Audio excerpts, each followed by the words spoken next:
Hello there and welcome along. The Gardener Ben here with your next rose review, and a bold, really very statement rose at that. This one is called Glad Tidings and was bred and introduced out of Germany in 1988. This one is a Florabunda rose, which realistically means it should be producing sprays of flowers and small clusters of flowers. However, mine is just producing very large showy flowers all on their own, as you can see, on very strong, upright and very cuttable stems. This makes an excellent cut flower for bringing into the house and displaying in a vase.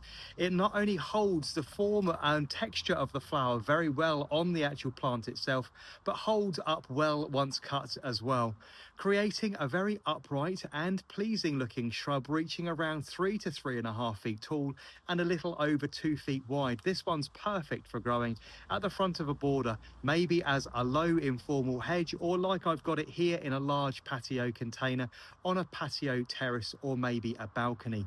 It's really this very strong, bold, and I'm going to say crisp crimson red. And I'm going to say crisp for a reason, because there is virtually no other way of describing it. The color is very powerful, very bold and strong.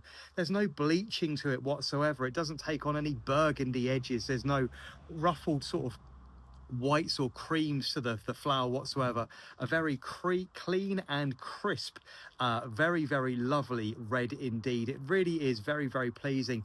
Not the kind of plant I would normally plant here in the garden, normally far too powerful and far too strong for me, but there's something very drawing about this really bold and strong crisp crimson red. The foliage is also incredibly pleasing. Dark emerald green, high gloss sheen, and for the size of plant, I say only reaching around 3 to 3.5 feet tall. The foliage is incredibly large, quite broad. If I bring my hand in there for size, measuring some sort of 3 inches across and almost sort of 5, coming on 6 inches long.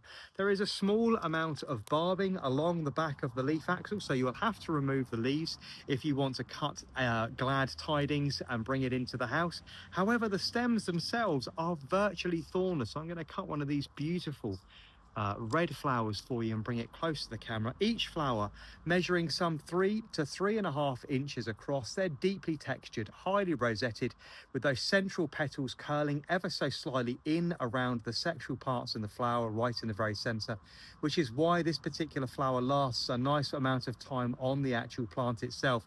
Those closed off to pollinators. If a pollinator wants to get in there, it's going to really have to rummage around and push those petals out of the way.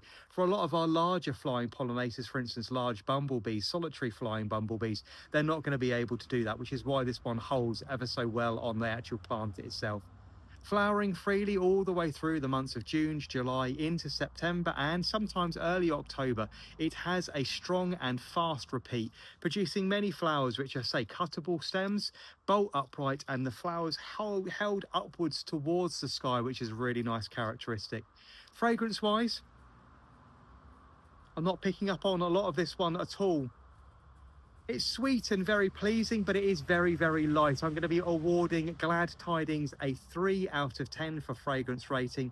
This one, however, really good on the disease resistance, standing up to cold, wind, rain, high temperatures and lack of water, well, fending off the black spot, the mold and the mildew as you would want it to.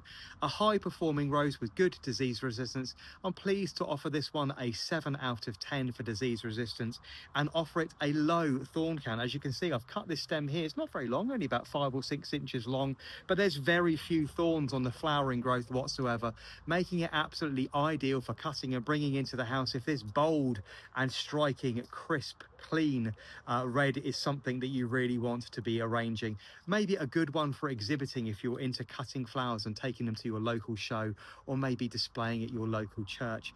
Glad Tidings, a really nice tried and tested variety available here in the UK through Peterbilt's Roses.